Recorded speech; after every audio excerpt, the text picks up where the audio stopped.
This is a Marketing for Learning podcast, the only podcast in the world that's guaranteed to increase your knowledge, skills, and capabilities when it comes to marketing for learning. Plus, there's a gratuitous amount of pineapples. You're welcome. Hello everybody and welcome back to the Marketing for Learning podcast. This is a bit of a different episode today because this is actually the recording of our Ask Us Anything live podcast, webinar, whatever you want to call it, that we did a couple of weeks ago. We had some audio issues throughout the podcast, so if you're watching this, you might see a couple of versions of me today. Because I am going to re-record the questions so that you can hear mine and Ashley's answers to the questions and you're not missing out even if you didn't manage to join us live. So without further ado, I'm going to jump straight in to the first Ask Us Anything question that we got. So the first Ask Us Anything question we got was about getting buy-in from the wider L&D team about marketing for learning. The question was, I'm part of a large L&D team. There's 14 of us globally, which is fantastic. We have a real variety across our team that really does make us more effective. But across the board, there's a huge lack of marketing strategy. Our marketing is always reactive rather than proactive. And there's a lack of variety in the way we communicate with our people. There's comms coming to our target audience from all directions, from other teams, internal comms, and so on. But I just can't work out how to get buy-in from the rest of my team about marketing for learning. From my perspective, first of all, quite a big L&D team. I would maybe ask how aligned all of you guys are, how bought in to marketing the team is as a whole. In our experience, there's maybe one or two like yourself who are really like, yeah, it's going to change everything. And the rest of them are just like, so maybe there needs to be, so there's kind of a couple of things from my perspective. Maybe one is, how can you get everybody in the team on the same page, first of all? And maybe doing, some of the stuff that we've suggested even on the podcast, doing an exercise like the value proposition canvas as a workshop with your team and actually do that, think about what you're offering to the business and what your learners want and need and some of the challenges, pain points, fears, and issues that they have. It's a really useful exercise as a team because most of the time, if we ask L&Ders, what do you actually offer to your employees? They can't readily answer it because it'll be learning, but that doesn't answer the what's in it for me. And we know that in order to really engage our audiences and to connect with them, we need to be communicating benefits over features. And so maybe doing something like that would be a good starting point, at least to engage and get the rest of your team on the same page. I think the second thing for me is at least focusing on the comms that you do and making them the best possible. So for example, if you're just relying on LMS notifications, people are going to ignore them if they see them all the time. It'll become banner blindness, they'll tune it out, they've seen it before, right? So it doesn't matter if the email contents is different, it feels very samey. So again, depending on the LMS that you've got, can you change subject line? Can you add an image in instead of something? It does depend. But, I guess variation is important, as you've rightly alluded to. But I think, leaning too heavily on the LMS makes it seem like a learning thing straight away. Whereas, there's a lot more channels that you can use that you maybe haven't thought of, right? So business partners that sit across the organization, managers, other leadership teams, individuals that actually have influence. Listen to the L'Oreal podcast if you haven't, because Caroline Fitzpatrick talks a lot about, she has 16 channels or something there. And I was like, we don't even have 16 marketing channels, but she uses people a lot. And, that they can be a really effective conduit for your message. So I would say, start to look at how you can build relationships throughout the business that can help cascade your message too. So rather than just relying on these kind of very static channels that, you have, like your all hands meetings, like your LMS notifications, those can be useful, but there needs to be a consideration in terms of what other cascades can happen. And the only other thing I would say about that is, think about how you can make that cascade as straightforward as possible. So, can you create a one pager or two that focuses on, the what's in it for me for managers? Why should managers be focusing on their teams developing? What benefits for them is there? Is it, to make them look shit hot? Like, is their team's going to be more productive? Are they going to get a raise? I don't know, whatever. So just think about how you can actually articulate the value to them too, and make it as easy as possible for them to support what it is that you're trying to accomplish. I don't know, I'm sure you have your own thoughts on.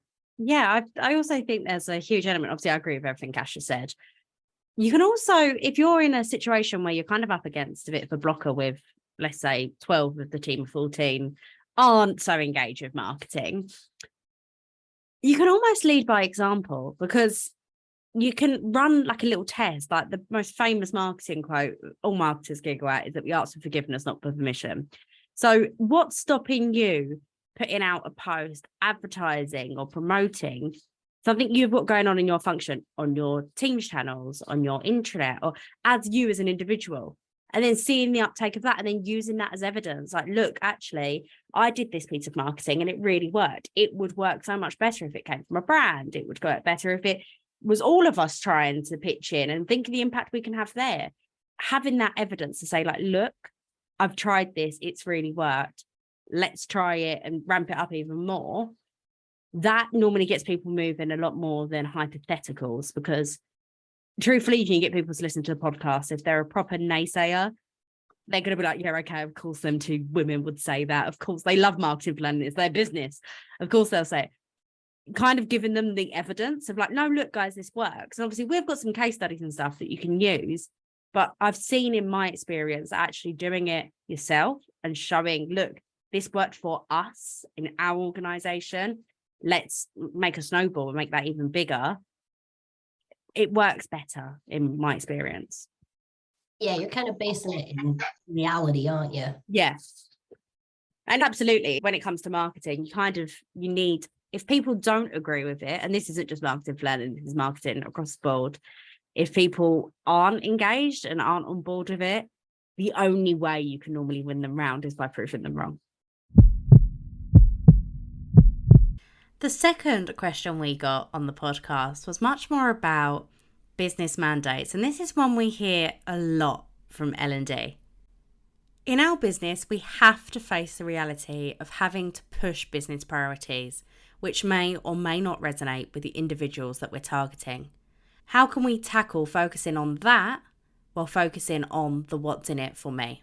We can't use business mandates to sell learning. It doesn't work. I think, ultimately, the reasons for creating learning experiences make sense from a business perspective. The business has identified skills gaps that you need to cover with your learning initiatives, or, upcoming future skills that you want to start to develop in your teams from making you more recession proof, whatever it might be. Those are business mandates. That's the business saying, we've identified learning needs either now or in the future that we know our employees need to have. You can't go and talk to your employees about that, because they don't care about that. They don't care that the business has identified cybersecurity as a critical skill that everyone needs to have. I don't care. I'm busy doing my marketing job. Why do I need to know about cybersecurity? So there has to be this process of translating a business need into the learner need, right? And so that's that process that we're talking about when you do the VPC, when you do your personas, is actually you start to translate a learning need into a learner need. And those two things are not the same. How we're going to create resonance with someone, how we're going to connect with them with our marketing is absolutely never through the business mandate, because there is nothing to connect with the learner. It will never answer the what's in it for me. There's no connection to emotional drivers. There is very little to motivate an individual to want to learn or to connect with your marketing if all you're going to do is talk about how great your learning is and why they should do it because the business wants them to. Cool. I don't know about you. Was that your thoughts? Very, very similar. But I really, I'd love to have a heated debate with somebody that was adamant that they could not link a business mandate to something a learner wants to do. Ultimately, all of your people work for your organization 9 times out of 10. I'm assuming that everyone's internal L&D here. The reason your organization wants this business mandate to be pushed, let's use the example Ash did of recession proof, will trickle back somehow to something that will get the end user moving. You just need to put the time and effort in to actually piece those two pieces together. You just have to join the dots between them. And it takes more time. And I do think, I don't want to annoy anyone by saying this, but I do think pushing business mandates is just a bit lazy. Yeah, well, like, let's look at it in simplest terms, right? When we used to work in-house, I'm certain we both had conversations with our CEO who's like, well, we want to sell more of this e-learning product, right? Oh gosh, push our off-the-shelf modules, right? We need to do a campaign about that. I'll tell you what, did any of our marketing ever say, my CEO said we need to sell more of this? No, we sat and we thought, okay, well, what are the benefits of off the shelf? Okay, it's probably cheaper, it's more efficient, and you can have it straight away, SCORM, whatever. We sit and think about, okay, that's the need. We need to sell more crap, but we don't go to market with that message because we know that the audience is not going to connect with that. The next question we got on the live podcast was one that we do talk about a lot, and that's how we handle stakeholders, CEOs, and other people that kind of stop us doing what we want to do. The question was, how do you handle a CEO who's very set on how they want you to communicate your learning offering, even down to the words they want you to use, which for the most part are completely unattainable because people don't understand them? It's challenging, I think, when senior leadership is kind of not willing to deviate from that mindset, because you're actually stuck in a very difficult culture to move away from. And I've, again, not exactly the same, but when I worked in house, I've worked for CEOs that are targeting marketing on goals that force us to be unproductive, basically. I won't go into the nuances of it, but essentially, a lot of businesses are focused on lead volume, more leads. We need more leads, but leads don't make customers necessarily, but it creates a focus on things that don't move the needle, but satisfy the CEO. So, I completely relate to how frustrating that can be. And actually, when you know the right direction of travel, but you can't get there because you can't get senior stakeholders involved, it does make your job very difficult. Yeah, you just said something there about using terminology that the target audience don't understand, and it reminded me of a call I literally had a few hours ago. I was talking to a couple of the people that have just finished a masterclass and they're doing their assignment now, and they were saying, oh, nobody knows what they used. Agreed. When we say degreed, nobody knows what we're talking about. And I was like, oh, well, you get that a lot. Like, I've got clients that I say what their learning platform's called and I get a blank look. And then when they see it, they're like, oh, yeah, that thing. I went there once or twice. And they went to me, well, when we said the learning platform, everyone knew what it was. And I was like, well, yeah, that's a way of marketing and thinking, using the voice of customer. You will see people talking about things that perhaps aren't a perfect definition of their product, but resonate with the target audience. And I'll use an example from us. We have something on our site called learning communications plans. Ashley and I would never call that a learning communications plans because it's a marketing strategy, it's a marketing approach, and that is what we would call it. But we have noticed that our target audience are talking about learning communications plans. So we are echoing that voice back to the target audience. And that's something we've got to bear in mind in L&D as well. And one thing, I know Ash normally says it, and I'm actually shocked you haven't mentioned it so far, Ash. Calling people learners is problematic in itself, but calling them learners to them, that's a big no-no. Don't call, they're not learners. It's just, no, nobody identifies as a learner. So that's something as well. I think when we're thinking about our communications in L&D, we need to be considering the terminology we're using and how we're talking to our people as well. The next question was one that I absolutely loved because I could tell that this person had been following us for a while. And this person challenged us maybe, on something that we put out there quite a lot, and that's about the rule of 7. For those of you that don't know, the rule of 7 is a marketing theory that says it takes somebody seeing your brand 7 different times before they trust you and want to buy from you. So this person's question was, I've followed you for a while now, so I've heard you talk about the rule of 7. However, I only have email to promote my programs. I do have some other things such as webinars and information calls, but I'm not sure I'll ever be able to reach the number 7. I have no LinkedIn, no Facebook. We have Teams, but that's pretty much it. How do I overcome this and hit the rule of 7? I would say your challenge is relatively universal with L&D. Everyone else here was probably nodding their heads and thinking those are pretty much the only channels that I've got to. I think the reality is, well, there's a twofold response, I guess. One is you actually have a lot more channels than you think. But the other is actually, you don't need all the channels in the world to do great marketing. We pretty much use LinkedIn and our podcast. We have a website that people can go to, but our marketing strategy is quite different to what we've done in previous organizations. But primarily, we focus on doing a couple of channels really bloody well. And so if email is not dead, first of all. I think the emphasis needs to be on optimizing the emails that you are sending. So thinking more about your subject lines, thinking about who you're targeting and what you're saying, considering what it looks like, what is the comms within it. I mean, sometimes we see examples of email comms that go out that are like, I'm doing it like that because they're that long. And I think, we know people have short attention spans, my word, there's no way they're going to look at that. So we've been playing around a lot, actually, Han. I don't know, it's not a discussion we've ever really had, but we've started trying to send just really short emails to just see, I think, if that impacts engagement.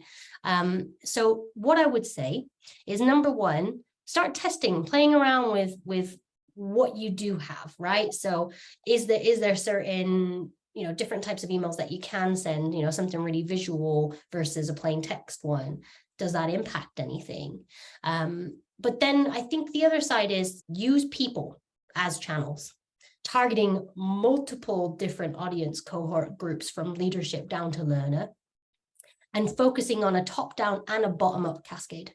So that means that we're actually looking at, starting conversations at the bottom and that seeding upwards, but also making sure that leadership management, some of those core blockers or potential blockers, are also bought in different ways. We're speaking their language, we're going where they are, we're adjusting our approach depending on the audience that we're talking to. But ultimately, we're trying to leverage these people as channels and using their voice to amplify our own, I suppose. Hannah, I bet you have some other stuff you want to say. Well, I was just giggling to myself because I've still got my notes on my table from the in-person training I ran a few weeks ago with L'Oreal. And I actually printed them out, emails, to make them grade them, basically. And that was one that I found online.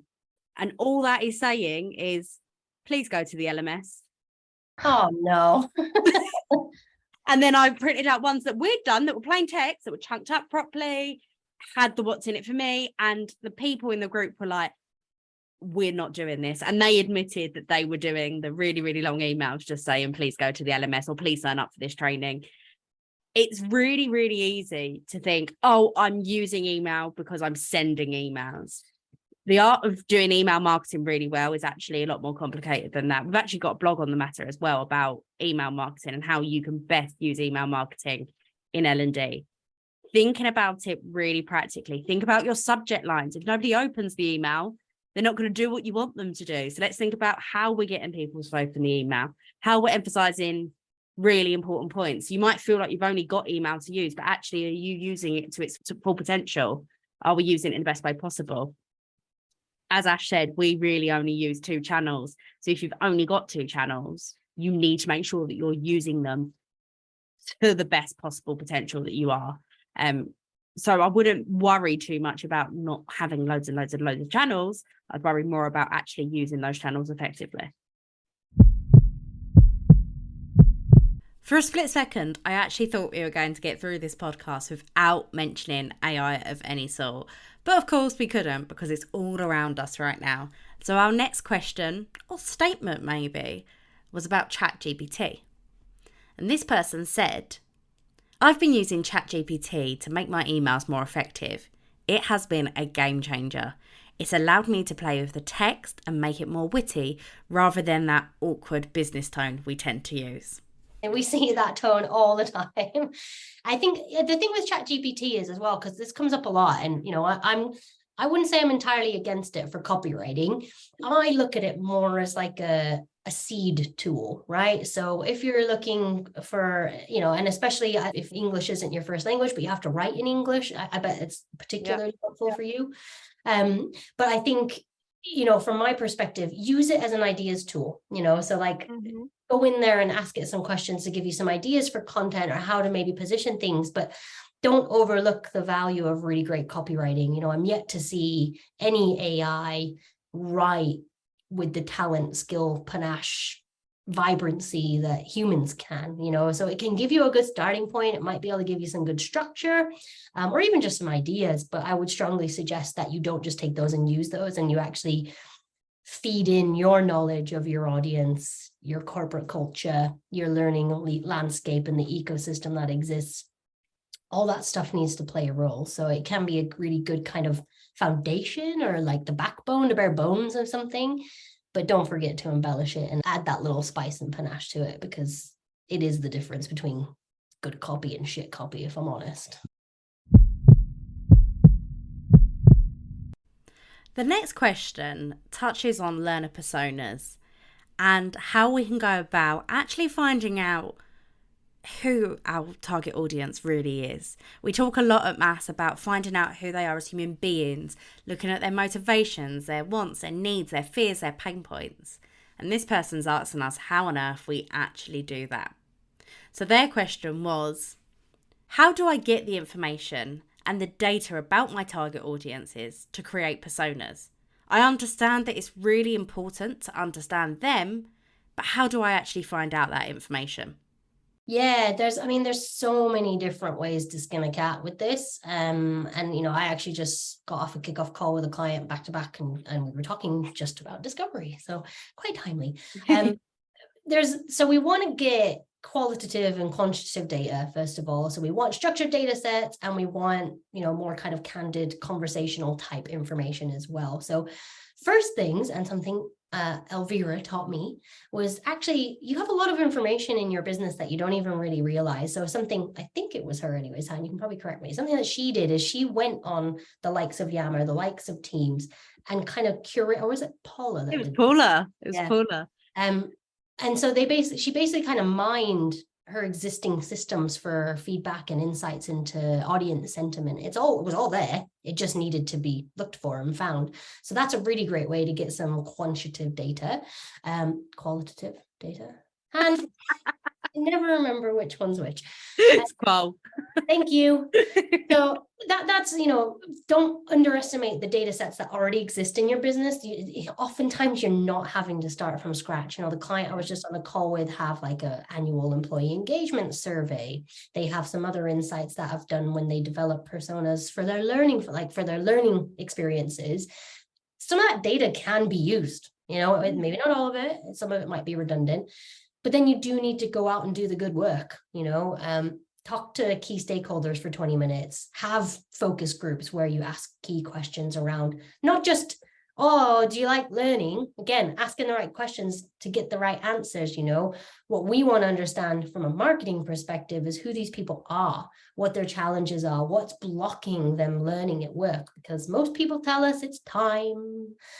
But I think there's more to it. There is always more to it. There's always an underlying thing to the time answer. Time's just an easy scapegoat for a lot of people. Yes, people are probably busier than we have ever been in the workplace, but there's normally an underlying reason. Like one of the recent discovery processes I did, there was so much politics in the organization, and their poor people didn't know what to do for the best. So they just opted to just do their job, just stick to what was on the job description. They wasn't going to deviate and do any learning because no, that's too much and I might get in trouble. It's things like that actually come into play. Yes, they're probably really busy with the job, but is there underlying things that actually we can help alleviate with marketing? Mm-hmm. Yeah, exactly. And I think that's exactly the point. That's what we're trying to unearth, is those pain points, because hey, if we talk about benefits and how our stuff remedies those pains that they're having, that's certainly going to be better than a business mandate, isn't it?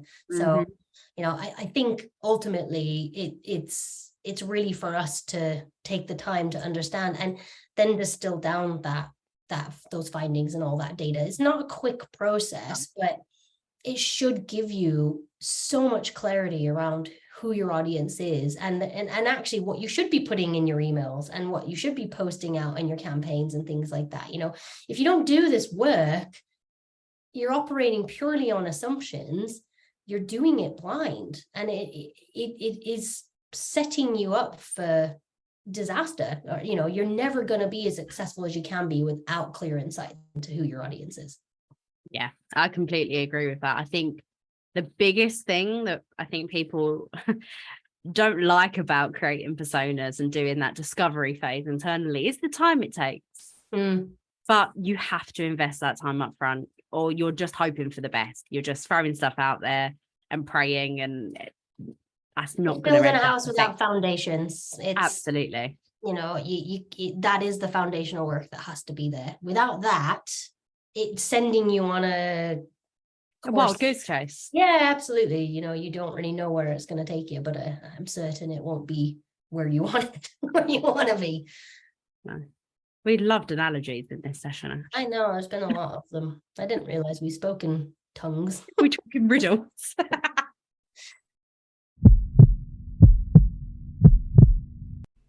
And the last question we had on the podcast was a super interesting one. And it was about how often we should change our marketing tactics. More specifically, the person said, how often should we be changing our strategies and tactics to get the most impact? It's a kind of interesting question because let's operate on the proviso that there is a marketing strategy in place. And usually what we would recommend is having a kind of brand strategy that maybe spans 12 to 24 months. And then there's smaller campaign initiatives that sit within that to maybe help promote specific programs that you've got, change management initiatives, whatever is kind of going on in your business, and allowing your learning function to compensate for that. I think that there should be constant iteration with marketing. So it shouldn't just be, we built this plan and that's what we're going to do. Well, if in 6 months' time your business gets acquired, you can't just keep on cracking on with the same strat, can you? So there's got to be, in most strats that I've built out, particularly like when I worked vendor side, there would always be contingency.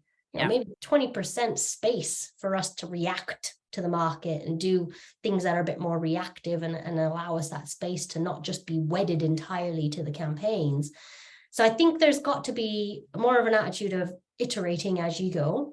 So especially if you are doing campaigns, put yourself some goals, establish a KPI. What is success going to look like? How can we actually benchmark where we are now to where we are, trying to get to? How do you even know if this was any good at all if you're not kind of at least benchmarking?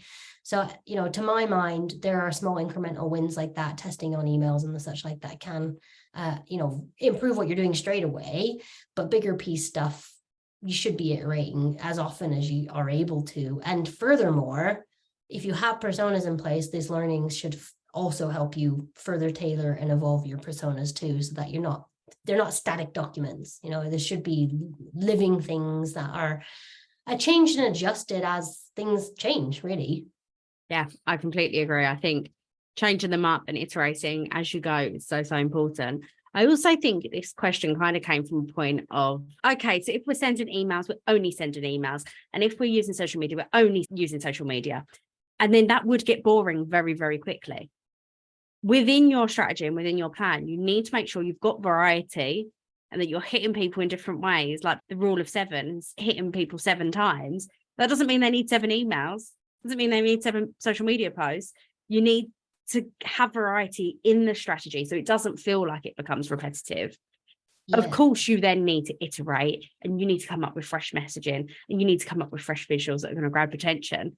But actually changing those tactics around, if you've only got 2 or 3 channels, like we've already discussed in today's session, you've only got 2 or 3 channels. You can't just ditch one of them or find a new one. So we need to be really intentional with how we're iterating and coming up with fresh ideas within those. So I hope you've all enjoyed this podcast. I know it's been a little bit different from usual. I hope it hasn't been too disjointed for you. But I didn't want to hide away those wonderful questions we were asked on the live podcast. The Ask Me Anything was a really new, different approach for us. And I know that the people that joined us live got so much from the session, and I hope you have too. If you have any more questions, queries, thoughts, opinions, ponders, whatever about marketing for learning that you want to share with us or you want to talk to us about, please do not hesitate to get in touch with either myself or Ashley. We love talking to you guys about marketing for learning. We would do it morning, noon and night, but to be quite honest, I think our fiancés are getting a bit fed up with it. So please talk to us. I'm joking. But absolutely, get in touch with us if you have any queries or questions. We're always happy to talk to you guys. If you have any suggestions for topics you want covered on the podcast, please do reach out. We love hearing your suggestions and we always add them into our calendar. But if not, I guess we'll see you on the next podcast, guys. Bye.